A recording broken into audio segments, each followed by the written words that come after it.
Hello दोस्तों, आप सभी को राधे राधे श्याम श्याम। स्वागत है आप सभी का एक बार फिर से हमारे चैनल नॉलेज क्वार्टर में। आज के इस क्लास में हम ज्योग्राफी के महत्वपूर्ण प्रश्नों को डिस्कस करने वाले हैं जो आपके लिए बीपीएससी टीआरई 4 में बहुत ही काम आने वाले हैं। देखिए, पिछले क्लासेस में हमने जो है पर्वत चोटियाँ इससे संबंधित सवाल देखे थे और इंडियन ज्योग्राफी से हमने बहुत से सवाल देखे थे, जिसमें दक्षिण भारत के जो पर्वत थे उनको देखा था, उत्तर का पर्वतीय प्रदेश देखा था। इसके अलावा छोटे छोटे कई टॉपिक हमारे थे जिसको हमने कवर किए थे और उसकी पीडीएफ आपको जो है टेलीग्राम चैनल पर भेज दी गई है। क्लास भी अपलोडेड है, आप उसको देख सकते हैं। इसके अलावा धीरे धीरे करते हुए हम सभी टॉपिक को कवर करने वाले हैं, तो आप सभी से निवेदन है कि आप सभी हमारे चैनल के साथ जुड़ जाइए। चैनल को सब्सक्राइब कर लीजिएगा, वीडियो को लाइक कर दीजिएगा और वीडियो को देखने के बाद अगर वीडियो आपको पसंद आती है तो आप अपने दोस्तों में शेयर भी कर दीजिएगा जो बीपीएससी टीआरई 4 की तैयारी कर रहे हैं। आप सभी लोग जानते हैं इस बार कंपटीशन थोड़ा टफ है, बाहर के बच्चों के लिए भी और बिहार के बच्चों के लिए भी।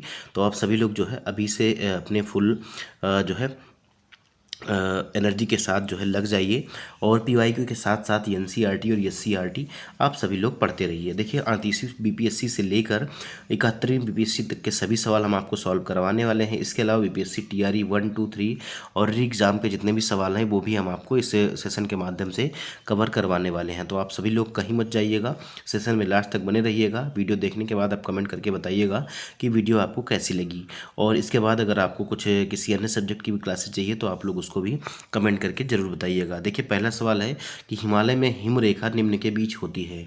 अब हिम रेखा क्या होती है? जिसके ऊपर जो है आपको बर्फ़ देखने को मिलती है। तो हिम रेखा क्या होती है? जिसके ऊपर जो है आपको लगभग जो है बर्फ़ ही देखने को मिलती है और यही आपकी हिम रेखा होती है। तो इसके ऊपर आपको जो है मैंने बताया कि बर्फ़ देखने को मिलेगी। तो इसका जो सही जवाब हो जाएगा वो कौन सा हो जाएगा? तो हिमालय की जो हिम रेखा है इसकी औसत ऊंचाई महान हिमालय के उत्तरी भाग में आपका जो है 55 से 6000 मीटर के बीच और महान हिमालय के दक्षिणी भाग में 45 से 6000 मीटर के बीच।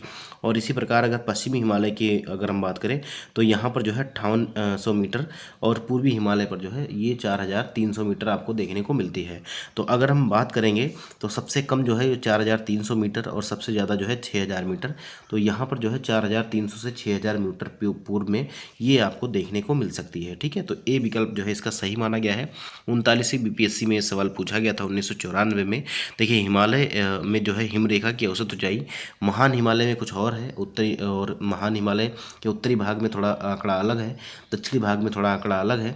इसी प्रकार पश्चिमी और पूर्व में भी थोड़ा सा अलग है। तो इसीलिए यहाँ से लेकर और 6000 के औसत के बीच में इसको उठा लिया गया है, 4300 से 6000 के बीच में। अगला सवाल देखिए, निम्नलिखित क्षेत्रों में से किसकी जो है न्यून हिम रेखा है? अब देखिए, इसी से मिलता जुलता सवाल जो है आपका बीपीएससी स्कूल टीचर 9/12/2023 को पूछा गया। तो सबसे जो न्यून हिम रेखा है ये किसकी है? भूमध्य रेखा की या हिमालयी क्षेत्र की या अलप क्षेत्र की या उपयुक्त में से एक से अधिक या इनमें से कोई नहीं। तो इसका जो सही जवाब हो जाएगा, सबसे न्यून हिम रेखा जो है ये अलप क्षेत्र की है। तो इसका जो है सी विकल्प जो है ये हमारा सही हो जाएगा। देखिए, हिम रेखा के साथ इससे तात्पर्य पहाड़ों की ऊंचाई की वह सीमा है जिसके ऊपर अस्थायी बर्फ अवश्य होती है, जिस कारण वहाँ कोई वनस्पति नहीं उगती। दिए गए विकल्पों में अलप क्षेत्र की हिम रेखा जो है न्यून है। अगला सवाल देखिए, निम्नलिखित क्षेत्रों में से कौन सा भूस्खलन प्रवृत्ति प्रोन जो है नहीं है? भूस्खलन प्रवृत्ति प्रोन नहीं है, ये आपको बताना है। देखिए, बीपीएससी टीचर में पूछा गया था 11वीं से 12वीं में, पश्चिमी घाट, पूर्वी घाट या जो है हिमालयी क्षेत्र। तो पूर्वी घाट जो है ये जो है भूस्खलन प्रवृत्ति प्रोन नहीं है। तो इसका बी विकल्प जो है ये हमारा सही हो जाएगा। देखिए कैसे, तो प्रश्नगत विकल्पों में पूर्वी घाट क्षेत्र जो है यहाँ पर ज़्यादा भूस्खलन नहीं होते हैं। भूस्खलन प्राकृतिक आपदाएं हैं जो मुख्य रूप से पहाड़ी इलाकों में होती हैं। भारत को विश्व स्तर पर शीर्ष 5 भूस्खलन प्रवण देशों में से एक में माना जाता है। अगला सवाल देखिए, लिखा पानी हिमनद जो है ये भारत के किस राज्य में है? लेखा पानी या लिखा पानी, ऐसे करके थोड़ा सा नाम में बदलाव होता रहता है। और ये आपका बीपीएससी स्कूल टीचर में पूछा गया था 9वीं और 10वीं के एग्जाम में 26/8/2023 को। तो इसका जो सही जवाब हो जाएगा ये आपका हो जाएगा अरुणाचल प्रदेश। लेखा पानी हिमनद जो है ये भारत के अरुणाचल प्रदेश राज्य में मिलता है। तो ए विकल्प जो है सही हो जाएगा। देखिए, लिखा पानी हिमनद भारत के अरुणाचल प्रदेश राज्य में भारत और म्यांमार के सीमा पर स्थित है। सिक्किम राज्य में प्रमुख रूप से 2 दर्रे नाथुला और जेलेबला है। हिमाचल प्रदेश में प्रमुख रूप से सिपकिला, रोहतांग और बड़ा लाचा दर्रा आपको देखने को मिलते हैं। देखिए बीपीएससी टीआरई 3 का सवाल है कि मुला मरकत और बोलन क्या है। मुला मरकत और बोलन क्या है, तो ये जो है एक प्रकार के कश्मीर के शहर हैं या पर्वतीय दर्रे हैं, पर्वत चोटियां हैं, तो ये कौन से हैं ये आपको बताना है। तो इसका सही जवाब जो हो जाएगा ये हो जाएगा, ये जो है पर्वतीय दर्रे हैं। बी विकल्प जो हो जाएगा ये हमारा सही हो जाएगा। देखिए मुला मरकत और बोलन जो है पर्वतीय दर्रे या पास हैं जो पाकिस्तान में स्थित हैं। बोलन दर्रा पाकिस्तान के बलूचिस्तान प्रांत में स्थित है। यह टोम्बा काकर पर्वत श्रृंखला से होकर गुजरने वाला एक पर्वतीय दर्रा है। अगला सवाल देखिए पठार। पठार टॉपिक से सवाल है कि भारत के अतिरिक्त प्रायद्वीपीय पर्वत जो है ये निर्मित हुए हैं। भारत के अतिरिक्त जो है प्रायद्वीपीय पर्वत जो है निर्मित हुए हैं, तो कौन से काल में निर्मित हुई हैं, तो ये जो है सेनोजोइक महाकल्प में निर्मित हुए हैं। याद रखिएगा, पहले भी बताया है मैंने इस बात को। डी विकल्प जो है ये हमारा सही हो जाएगा। सेनोजोइक महाकल्प में भारत के अतिरिक्त जो है प्रायद्वीपीय पर्वत जो है निर्मित हुए हैं। देखिए हिमालय तथा भारत के अतिरिक्त प्रायद्वीपीय पर्वत सिंधु और गंगा के मैदान के उत्तरी भाग का निर्माण जो है सेनोजोइक महाकल्प के दौरान हुआ था। 41वीं बीपीएससी का सवाल है, 1996 में पूछा गया था। देखिए छोटा नागपुर पठार कैसा है ये आपको बताना है। तो छोटा नागपुर का पठार जो है ये एक अग्रगंभीर है, ठीक है, एक अग्रगंभीर है, याद रखिएगा। तो इसका ए विकल्प जो है ये हमारा सही हो जाएगा। ए विकल्प जो है ये हमारा सही हो जाएगा। 40वीं बीपीएससी प्री 1995 में ये सवाल पूछा गया था। देखिए छोटा नागपुर पठार में विभिन्न ऊंचाइयों के पठारों का क्रम मिलता है और मध्य पश्चिमी पर जो है पाट भूमि स्थित है, जिसकी अधिकतम ऊंचाई 1100 मीटर है। और जो है इस पठार के प्रत्येक दिशा में सोपान मिलते हैं। पठार में तीव्र ढाल के रूप में पाए जाते हैं, अतः यह जो है एक जो है अग्रगंभीर है। अगला सवाल देखिए, दंडकारण्य क्षेत्र जो है किस राज्य में स्थित है। दंडकारण्य क्षेत्र जो है ये कौन से राज्य में स्थित है ये आपको बताना है। उड़ीसा, छत्तीसगढ़, आंध्र प्रदेश, तेलंगाना, या उपयुक्त में से एक से अधिक, या उपयुक्त में से कोई नहीं। तो अगर हम देखें तो जो हमारा दंडकारण्य क्षेत्र है ये भारत के मध्यवर्ती भाग में देखने को आपको मिलता है, जिसमें ओडिशा, छत्तीसगढ़, तेलंगाना, महाराष्ट्र और आंध्र प्रदेश जो है देखने को मिलते हैं। हालांकि दंडकारण्य का क्षेत्र जो है बहुत छोटा भाग है और यह जो है मध्य प्रदेश में भी पड़ता है। तो याद रखिएगा यहाँ पर, क्योंकि उड़ीसा भी हो गया, छत्तीसगढ़ भी हो गया, आंध्र प्रदेश भी हो गया, तेलंगाना भी हो गया, तो ये आपका जो है उपयुक्त में से एक से अधिक हो जाएगा। ई विकल्प इसका सही हो जाएगा। अगला सवाल देखिए, निम्न में से कौन सा मेघालय पठार का अंश नहीं है। मेघालय पठार का कौन सा अंश नहीं है, तो देखिए गारो, खासी और जयंतिया पहाड़ियाँ जो हैं ये मेघालय पठार का ही भाग है, ठीक है। गारो, खासी और जयंतिया जो है मेघालय पठार का ही हिस्सा है। लेकिन भुवन की पहाड़ियाँ जो हैं ये इसका हिस्सा नहीं है, ठीक है। भुवन पहाड़ियाँ जो है ये मीजो हिल्स का भाग है, याद रखिएगा, मीजो पहाड़ियों का भाग है, मीजो हिल्स का भाग है। तो इसीलिए आपका ए विकल्प सही हो जाएगा। बीपीएससी प्री 2018 में ये सवाल पूछा गया था। देखिए भुवन पहाड़ियाँ मीजो हिल्स का भाग हैं जो पूर्वोत्तर हिमालय का अंश है, जबकि गारो, खासी, जयंतिया पहाड़ियाँ मेघालय पठार के ही भाग हैं। अगला सवाल देखिए, जोजिला सुरंग जो है निम्नलिखित में से किन स्थानों को जोड़ता है। 17वीं बीपीएससी प्री 2024 में ये सवाल पूछा गया था। तो जोजिला जो सुरंग है ये किसको किसको जोड़ता है, जोजिला सुरंग, तो ये श्रीनगर को लेह से जोड़ता है, याद रखिएगा, श्रीनगर को लेह से जोड़ता है। सी विकल्प इसका जो है ये हमारा सही हो जाएगा। देखिए जोजिला सुरंग भारत के केंद्र शासित प्रदेश लद्दाख के कारगिल जिले में निर्माणाधीन सुरंग है, जो श्रीनगर कारगिल लेह राजमार्ग पर जोजिला दर्रे के नीचे गांदरबल, जम्मू और कश्मीर और कारगिल के द्रास के मध्य बनाई जा रही है। यह सुरंग श्रीनगर और लेह के मध्य प्रत्येक मौसम में सुनिश्चित सड़क संपर्क जो है उपलब्ध कराएगी। अगला सवाल देखिए, मालनाड क्षेत्र का संबंध जो है निम्नलिखित में से किससे है। मालनाड क्षेत्र का संबंध निम्नलिखित में से भारत के किस पठार से है, ये आपको बताना है। बीपीएससी 11वीं 12वीं के एग्जाम में ये सवाल पूछा गया था 26/8/2023 को। तो इसका जो सही जवाब है वो कौन सा हो जाएगा, तो इसका सही जवाब हो जाएगा मालनाड क्षेत्र का संबंध जो है कर्नाटक के पठार से हो जाएगा। सी विकल्प जो है ये हमारा सही हो जाएगा। मालनाड क्षेत्र का संबंध जो है दक्षिण भारत में कर्नाटक के पठार से है। यह पश्चिमी घाट के पश्चिमी और पूर्वी ढलानों को कवर करता है। इसे कर्नाटक का चेरापूंजी भी कहा जाता है। अगला सवाल देखिए, भारत की तटरेखा से संबंधित सवाल है। भारत की तटरेखा कितनी लंबी है ये आपको बताना है। तो भारत की जो तटरेखा है ये कितनी लंबी है दोस्तों, तो 75.7,516.6, ठीक है, 7,516.6 किलोमीटर है। आप इसको याद रखिएगा। वैसे मैं इसका जो सही जवाब बताऊंगा तो आप हंसेंगे। देखिए इसको जो है 6175 ही माना गया था 39वीं बीपीएससी में। 1994 का सवाल है। अभी आपको ये आंकड़ा देखने को नहीं मिलेगा। अब आप जो है 7,516.6 किलोमीटर ही याद रखिएगा। देखिए भारत का क्षेत्रीय सीमा तट से कितने समुद्री मील तक समुद्र की ओर फैली हुई है। भारत की जो है क्षेत्रीय सीमा ये कितनी समुद्री मील तक फैली हुई है ये आपको बताना है समुद्र की तट से। तो इसका सही जवाब हो जाएगा ये आपका हो जाएगा कौन सा, ये आपका हो जाएगा जो है 12 नॉटिकल माइल या 12 समुद्री मील, लगभग जो है 22 किलोमीटर होता है। तो सी विकल्प जो है ये हमारा सही हो जाएगा। 68वीं बीपीएससी प्री 2023 में ये सवाल पूछा गया था। देखिए, संयुक्त राष्ट्र समुद्री कानून संबंधी 1982 एक अंतर्राष्ट्रीय संधि है, जिसके अनुसार प्रत्येक तटीय देश एक प्रादेशिक समुद्री क्षेत्र का दावा कर सकता है जो समुद्र की ओर अपनी आधार से 12 किलोमीटर कह रहा हूँ, 12 समुद्री मील मतलब लगभग 22 किलोमीटर तक विस्तृत होगा। ये देश अपने प्रादेशिक समुद्री क्षेत्र के ऊपर हवाई क्षेत्र और इसके नीचे के समुद्र तल और उपमृदा पर संप्रभुता का प्रयास या प्रयोग करेंगे। अगला सवाल देखिए, अरब सागर के द्वीप समूह। अरब सागर में कौन कौन से द्वीप समूह हैं ये आपको बताना है। देखिए, लक्षद्वीप टापू अवस्थित है। लक्षद्वीप कहाँ पर है, कौन से दिशा में है, ये आपको बताना है। 38वीं बीपीएससी का ये सवाल है, तो ये दक्षिण पश्चिम में है। ठीक है, ये दक्षिण पश्चिम में है, याद रखिएगा। तो ये ए विकल्प इसका सही हो जाएगा। मान लीजिए अगर हम भारत का मैप ऐसे बनाते हैं, ठीक है, तो इधर आपको जो है अंडमान निकोबार देखने को मिलेगा, ठीक है, यहाँ पर, और इधर जो आपको देखने को मिलेगा, यहाँ पर आपको जो है लक्षद्वीप देखने को मिलेगा। तो ये जो है ये दक्षिण पश्चिम हो जाएगा। ठीक है, तो ए विकल्प जो है ये हमारा सही हो जाएगा।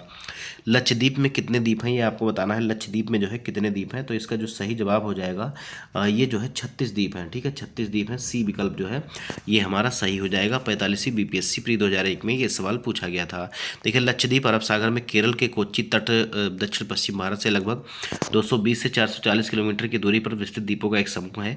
यह भारत का एक केंद्र शासित प्रदेश भी है। इसका कुल क्षेत्रफल जो है ये 32 वर्ग किलोमीटर है। लक्षद्वीप के अधिकांश प्रवाल जो है द्वीप जो है प्रवाल उत्पत्ति के हैं। लक्षद्वीप समूह में द्वीपों की कुल संख्या 36 है और लक्षद्वीप के सबसे उत्तरी बसे हुए द्वीप को जो है चेटलेट और सबसे दक्षिणी द्वीप को जो है मिनिकॉय कहते हैं। मिनिकॉय शेष द्वीपों से जो है 9 डिग्री चैनल से अलग होता है। यह लक्षद्वीप का दूसरा सबसे बड़ा द्वीप भी है।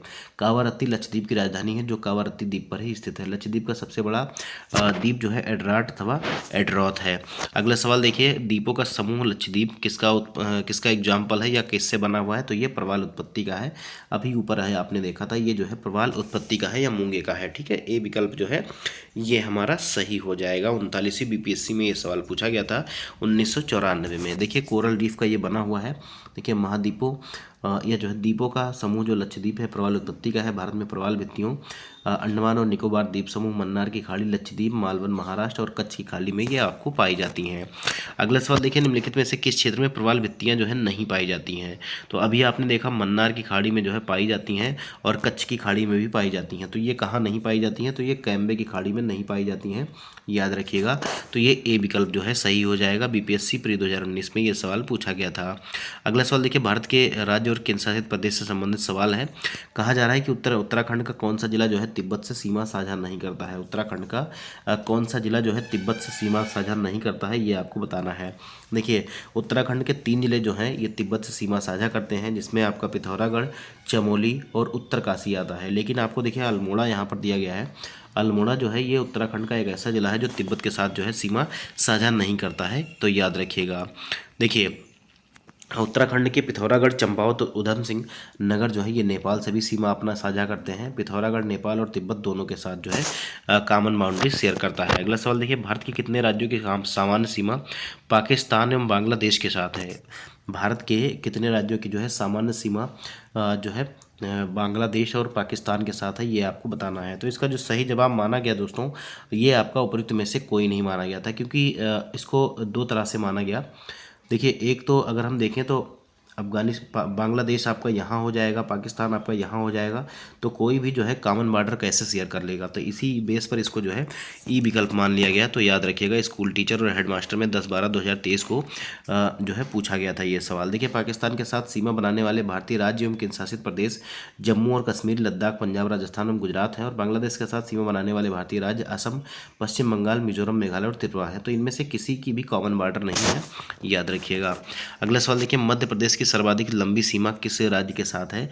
मध्य प्रदेश की जो है सर्वाधिक लंबी सीमा कौन से राज्य के साथ है, ये आपको बताना है। तो इसका जो सही जवाब हो जाएगा ये हो जाएगा उत्तर प्रदेश। सी विकल्प जो है ये हमारा सही हो जाएगा। 17वीं बीपीएससी एग्जाम 2024 में ये सवाल आपका पूछा गया है। मध्य प्रदेश राज्य, उत्तर प्रदेश उत्तर में जो है उत्तर प्रदेश से, पूर्व में छत्तीसगढ़ से, दक्षिण में महाराष्ट्र से और पश्चिम में गुजरात से और राजस्थान से जो है घिरा हुआ है। मध्य प्रदेश की सर्वाधिक लंबी सीमा जो है ये उत्तर प्रदेश के साथ जो है शेयर करता है। ये अगला सवाल देखिए, 41वीं बीपीएससी का सवाल है जो 1996 में पूछा गया था कि विदर्भ एक प्रादेशिक नाम है भारत में और यह है, तो ये विदर्भ जो है किसका अंग है, तो ये जो है महाराष्ट्र का एक अंग है। ठीक है, महाराष्ट्र का है, याद रखिएगा। बी विकल्प जो है वो हमारा सही हो जाएगा। ठीक है, बी विकल्प सही हो जाएगा। देखिए विदर्भ जो है महाराष्ट्र राज्य का उत्तर पूर्वी प्रादेशिक क्षेत्र है। अगला सवाल देखिए 5वें नंबर का सवाल देखिए, पाट अंचल या पाट रीजन जो है ये कहाँ पर अवस्थित है। पाट रीजन जो है ये कहाँ पर है ये आपको बताना है। तो इसका सही जवाब जो हो जाएगा ये आपका कौन सा हो जाएगा, ये आपका जो है झारखंड में आपको पाट अंचल या जो है पाट रीजन आपको देखने को मिलेगा। तो बी विकल्प इसका सही हो जाएगा। 44वीं बीपीएससी प्री 2000 में ये सवाल पूछा गया है। देखिए पाट अंचल या पाट रीजन जो है छोटा नागपुर क्षेत्र में अवस्थित है और इस क्षेत्र में ऊंचे पहाड़ी शिखर होते हैं। छोटा नागपुर पठार अधिकांश भाग इसका जो है झारखंड राज्य के अंतर्गत आता है, अतः विकल्प बी इसका सही उत्तर हो जाएगा। देखिए झुमरी तलैया रेडियो पर गीतों की फरमाइश के लिए प्रसिद्ध है और यह किस राज्य में है। झुमरी तलैया जो है रेडियो पर गीतों की फरमाइश के लिए प्रसिद्ध है और यह जो है किस राज्य में है, तो ये जो है झुमरी तलैया आपका झारखंड में आपको देखने को मिलेगा। कहाँ पर, झारखंड में आपको देखने को मिलेगा। इसका बी विकल्प जो है सही हो जाएगा। 47वीं बीपीएससी प्री 2005 में ये सवाल पूछा गया था। देखिए झुमरी तलैया जो है ये झारखंड के कोडरमा जिले में स्थित है। अगला सवाल देखिए, क्षेत्रफल के अनुसार निम्नलिखित राज्यों का सही अवरोही क्रम कौन सा हो जाएगा। निम्नलिखित जो राज्य हैं इनका अवरोही क्रम कौन सा हो जाएगा ये आपको बताना है। तो देखिए अवरोही क्रम में अगर हम देखें तो सबसे ज़्यादा क्षेत्रफल अगर किसका है तो मध्य प्रदेश का हो जाएगा। इसके बाद आपका जो है उत्तर प्रदेश का हो जाएगा। ठीक है, 3 के बाद 4 आएगा और इसके बाद जो हमारा आंध्र प्रदेश हो जाएगा, फिर हमारा बिहार हो जाएगा। तो सबसे पहले 1 ये आएगा और फिर 2 पर ये आएगा, फिर ये 3 पर आएगा, फिर ये आपका 4 पर आएगा। तो ऐसे अगर हम देखें तो 3 4 1 2 3 4 1 2 इसका सही जवाब होगा। 3 4 1 2 देखिए डी विकल्प में दिया गया है। 40वीं बीपीएससी प्री 1995 का सवाल है। देखिए सही अवरोही क्रम कौन सा है, मध्य प्रदेश, उत्तर प्रदेश, आंध्र प्रदेश और बिहार। देखिए उत्तर मध्य प्रदेश जो है ये आपका देखिए कितना इसका जो है क्षेत्रफल है, सबसे कम जो है किसका है, तो ये आपका बिहार का हो जाएगा। 94,163 वर्ग किलोमीटर इसका क्षेत्रफल है। बाकी सबसे ज़्यादा आप देख रहे हैं 3,08,252 किलोमीटर जो है ये आपका मध्य प्रदेश का क्षेत्रफल आपको देखने को मिल रहा है। बाकी अगर आप देखें तो 2,40,928 उत्तर प्रदेश का है और 1,60,205 जो है ये आपका किसका है, तो ये आपका आंध्र प्रदेश का हो जाएगा। अगला सवाल देखिए, क्षेत्रफल के क्रम में भारत के 3 बड़े राज्य। क्षेत्रफल के क्रम में भारत के 3 बड़े राज्य, तो सबसे ज़्यादा क्षेत्रफल किसका है, तो सबसे ज़्यादा अगर बात करें सबसे ज़्यादा मध्य प्रदेश से भी ज़्यादा राजस्थान का जो है क्षेत्रफल है, तो राजस्थान, मध्य प्रदेश और महाराष्ट्र हो जाएगा। ठीक है, मध्य प्रदेश, राजस्थान और महाराष्ट्र हो जाएगा। तो ये आपका सही जवाब हो जाएगा। देखिए जो महाराष्ट्र है ये उत्तर प्रदेश से भी बड़ा है क्षेत्रफल के मामले में, तो याद रखिएगा ए विकल्प इसका जो है ये हमारा सही हो जाएगा। देखिए क्षेत्रफल के संदर्भ में भारत के जो चार जो है शीर्ष राज्य कौन कौन से हैं, तो राजस्थान जो है 3,42,239 वर्ग किलोमीटर, मध्य प्रदेश 3,08,252 वर्ग किलोमीटर, महाराष्ट्र जो है ये 3,07,713 वर्ग किलोमीटर और उत्तर प्रदेश जो है ये 2,40,928 वर्ग किलोमीटर में फैला हुआ है। अगला सवाल देखिए, भारत में जनसंख्या के अनुसार तीसरा एवं क्षेत्रफल में 12वां राज्य कौन सा है। तीसरा क्षेत्रफल में जनसंख्या के अनुसार तीसरा और क्षेत्रफल में 12वां कौन सा राज्य है, तो ये आपका बिहार हो जाएगा। ठीक है, बिहार हो जाएगा। डी विकल्प जो है ये हमारा सही हो जाएगा। यहाँ पर देखिए जी बिहार जनसंख्या की दृष्टि से भारत का जो है तीसरा बड़ा राज्य है और क्षेत्रफल की दृष्टि से जो है 12वां सबसे बड़ा राज्य है। तेलंगाना के गठन के बाद क्षेत्रफल की दृष्टि से बिहार का स्थान 13वां हो गया था, लेकिन जब जम्मू और कश्मीर को केंद्र शासित प्रदेश घोषित कर दिया गया उसके बाद जो है फिर से यह जो है 12वां स्टेट हो गया। अगला सवाल देखिए, असम को मिलाकर कुल कितने राज्य एवं केंद्र शासित प्रदेशों के, असम जो है कुल मिलाकर जो है कितने राज्यों और केंद्र शासित प्रदेशों से अपनी सीमा जो है शेयर करता है या घिरा हुआ है, ये आपको बताना है। तो असम जो है कितने राज्यों से, तो ये जो है 7 राज्यों से अपनी सीमाएं साझा करता है। कौन कौन सी, तो ये आपको कमेंट बॉक्स में बताना है। ठीक है, 7 विकल्प इसका जो है बी विकल्प सही हो जाएगा। अगला सवाल देखिए, भौगोलिक क्षेत्र की दृष्टि से भारत के निम्न जिलों में कौन सा जिला जो है सबसे बड़ा है, तो सबसे बड़ा जिला इनमें से कौन सा हो जाएगा, लेह या जैसलमेर या बाड़मेर या कच्छ, तो कच्छ जो है सबसे बड़ा हो जाएगा। बी विकल्प जो है ये हमारा सही हो जाएगा। 66वीं बीपीएससी प्री 2020 में ये सवाल हमारा पूछा गया था। देखिए संबंधित राज्यों की आधिकारिक वेबसाइट के अनुसार दिए गए जिलों का कुल क्षेत्रफल निम्नलिखित है। सबसे ज़्यादा 45,100 लेह का है, और इसके बाद देखिए इससे भी ज़्यादा कक्ष का है 45,674 वर्ग किलोमीटर, जैसलमेर का 38,401 और बाड़मेर का जो है 28,387। तो सबसे ज़्यादा किसका है, तो ये आपका जो है कक्ष में जो गुजरात में है ये आपका हो जाएगा। गुजरात की राजधानी कौन सी है, बहुत ही आसान सा सवाल, गुजरात की जो है गांधीनगर। सी विकल्प इसका जो है ये हमारा सही हो जाएगा। गुजरात की कौन सी हो जाएगी, गांधीनगर हो जाएगी। अगला सवाल देखिए, राजस्थान की राजधानी, तो राजस्थान की राजधानी कौन सी है, आप सभी लोग जानते हैं कि इसकी राजधानी जो है जयपुर है। बहुत ही आसान सा सवाल है ये, इसको ज़्यादा हम समय नहीं लेंगे इस सवाल के पीछे। देखिए उत्तर पूर्वी भारत का स्कॉटलैंड किसे कहा जाता है, उत्तरी पूर्वी भारत का स्कॉटलैंड किसे कहा जाता है। 17वीं बीपीएससी एग्जाम में सवाल पूछा गया था, तो ये मेघालय को कहा जाता है उत्तर पूर्वी भारत का स्कॉटलैंड। क्यों कहा जाता है, तो इसका सही जवाब है देखिए उत्तर पूर्वी भारत के मेघालय में स्थित शिलांग शहर को पूर्व का स्कॉटलैंड कहा जाता है और यह भारत के सबसे लोकप्रिय पर्यटन स्थलों में से एक है। किसको कहा जाता है, शिलांग शहर को जो है पूर्व का स्कॉटलैंड कहा जाता है। शिलांग क्योंकि यहाँ शहर का नाम नहीं दिया है, तो मेघालय की राजधानी जो है ये शिलांग ही है, ये याद रखिएगा। अगला सवाल देखिए, प्रजाति और जनजातियां। देखिए इसमें कहा जा रहा है कि भारत के निम्नलिखित भागों में द्रविडियन प्रजाति मुख्यतः कहाँ संकेंद्रित है या कहाँ निवास करती है, ये आपको बताना है। भारत के निम्नलिखित भागों में द्रविडियन प्रजाति मुख्यतः जो है ये कहाँ संकेंद्रित है, तो इसका जो सही जवाब हो जाएगा ये आपका हो जाएगा इसका सही जवाब हो जाएगा दक्षिण भारत में। ठीक है, दक्षिण भारत में ए विकल्प इसका सही हो जाएगा। 60 से लेकर 62वीं बीपीएससी प्री 2016 में। देखिए द्रविडियन प्रजाति मुख्य रूप से भारत के दक्षिण भाग में केंद्रित है और ये द्रविड़ भाषा परिवार से संबंधित है। इनमें तमिल, कन्नड़, मलयालम, तेलुगु और तुलु प्रमुख हैं। द्रविडियन प्रजाति के लोग मध्य भारत तथा दक्षिण पूर्वी भारत में भी बिखरे हुए हैं। अगला सवाल देखिए, निम्नलिखित में से किस राज्य में जनजातीय समुदाय की पहचान नहीं की गई है, तो जनजातीय समुदाय जो है ये आपका हरियाणा में नहीं है, बाकी महाराष्ट्र, छत्तीसगढ़ और कर्नाटक में आपको ये देखने को मिलता है। तो इसका कौन सा जवाब सही हो जाएगा, सी विकल्प जो है ये हमारा सही हो जाएगा। याद रखिएगा हरियाणा और पंजाब और चंडीगढ़, दिल्ली और पुडुचेरी में किसी भी प्रकार की जो है जनजातीय समुदाय की पहचान 2011 की जनगणना के अनुसार नहीं की गई है। अगला सवाल देखिए, गद्दी लोग कहाँ के निवासी हैं, तो गद्दी जो जनजाति है या समुदाय के लोग हैं ये आपको जो है हिमाचल प्रदेश में देखने को मिलेंगे, हिमाचल प्रदेश में। तो इसका बी विकल्प जो है ये हमारा सही हो जाएगा। 44वीं बीपीएससी प्री 2000 में ये सवाल पूछा गया है। देखिए गद्दी जनजाति जो है हिमाचल प्रदेश, जम्मू कश्मीर और लद्दाख में जो है निवास करती है। अगला सवाल देखिए, बोडो, डोगरो, मैथिली, संथाली ये सभी भाषाएं हैं और ये जो है जनजाति भी है बोडो। देखिए बोडो निवासी कहाँ के हैं, तो बोडो कहाँ के निवासी हैं, तो इसका जो सही जवाब हो जाएगा ये आपका गारो पहाड़ी के निवासी हैं। ठीक है, गारो पहाड़ी के, इसका ए विकल्प जो है ये हमारा सही हो जाएगा। देखिए बोडो जनजाति एक निर्जातीय और बहुभाषी समुदाय है जो दिए गए विकल्प में भारत के उत्तर पूर्व पहाड़ियों, गारो पहाड़ियों में पाई जाती है। बोडो जनजाति मुख्यतः जो है असम की जनजाति है। गारो जनजाति कहाँ की है, तो गारो जनजाति आप देखेंगे तो ये जो है मेघालय की है, याद रखिएगा मेघालय की है। डी विकल्प जो है ये हमारा सही हो जाएगा। गारो, खासी, जयंतिया ये सभी आपकी जो है कहाँ पर पाई जाती हैं, तो मेघालय में पाई जाती हैं। देखिए जनजातीय कार्य मंत्रालय 2022-23 के अनुसार गारो जनजाति मेघालय के साथ ही असम, मिजोरम, नागालैंड, त्रिपुरा, पश्चिम बंगाल राज्य में भी पाई जाती है।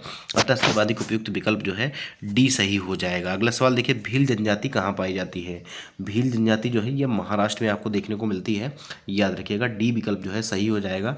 48वीं से लेकर 52वीं बीपीएससी प्री 2008 में ये सवाल आपका पूछा गया था। देखिए भील जनजाति भारत के गुजरात, मध्य प्रदेश, छत्तीसगढ़, महाराष्ट्र, आंध्र प्रदेश और तेलंगाना सहित कर्नाटक, त्रिपुरा और राजस्थान प्रांतों में ये निवास करती है, अधिवासित है। अगला सवाल देखिए, निम्नलिखित में से जनजाति और राज्य की कौन सी जोड़ी जो है सही नहीं है। बीपीएससी प्री 2019 में ये सवाल पूछा गया था। देखिए भील जो है ये आपको कहाँ पर देखने को मिलेगा, तो ये आपको महाराष्ट्र और गुजरात में भी देखने को मिलती है, तो ये आपका सही हो जाएगा। गद्दी हिमाचल में, कोटा जो है तमिलनाडु में और जो है टोडा जो है ये आपका कहाँ पर देखने को मिलेगा, तो टोडा जो है ये आपको तमिलनाडु में देखने को मिलता है, केरल में नहीं। टोडा जो है केरल में नहीं, तमिलनाडु में देखने को मिलता है, याद रखिएगा। तो इसका सही जवाब कौन सा हो जाएगा, डी विकल्प जो है ये सही सुमेलित नहीं है। देखिए दिए गए विकल्प के अनुसार भील जो है गुजरात, कर्नाटक, मध्य प्रदेश, राजस्थान, आंध्र प्रदेश, तेलंगाना, छत्तीसगढ़, महाराष्ट्र, त्रिपुरा में, गद्दी हिमाचल प्रदेश और जम्मू कश्मीर, लद्दाख में, कोटा तमिलनाडु, कर्नाटक में, टोडा जो है ये आपका तमिलनाडु में और कर्नाटक में। टोडा जनजाति जो है ये केरल की जनजाति नहीं है। अगला सवाल देखिए, भरमौर जनजाति किस क्षेत्र में स्थित है, किस जो है प्रांत में स्थित है, ये आपको बताना है। इसका सही जवाब कौन सा हो जाएगा ये आपको बताना है। तो इसका सही जवाब जो हो जाएगा, जो भरमौर जनजातीय क्षेत्र है ये हिमाचल प्रदेश में स्थित है, याद रखिएगा हिमाचल प्रदेश में। बी विकल्प इसका जो है ये हमारा सही हो जाएगा। 66वीं बीपीएससी री एग्जाम प्री 2020 में पूछा गया था। देखिए भरमौर जनजातीय क्षेत्र हिमाचल प्रदेश में स्थित है और समन्वित जनजातीय विकास परियोजना भरमौर का मुख्यालय शिमला में स्थित है।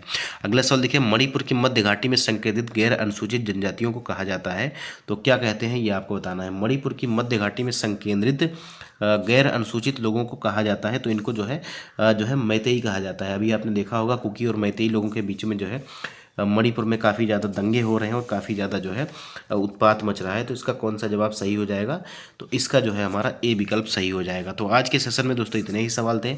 अगले सेशन में हम भारत के जो है अपवाह तंत्र के बारे में पढ़ेंगे, जिसमें हम गंगा, ब्रह्मपुत्र और सिंधु नदी से संबंधित सवालों को देखेंगे। तो आप सभी से निवेदन है कि आप सभी लोग चैनल को सब्सक्राइब करिएगा, वीडियो को लाइक करिएगा। वीडियो अभी से थोड़ी सी छोटी हो रही है क्योंकि आपका सपोर्ट जो है जिस तरह से मिलना चाहिए उस तरह से मिल नहीं रहा है। आप हमारी मेहनत को अप्रिशिएट नहीं कर रहे हैं, आप हमको सपोर्ट नहीं कर रहे हैं।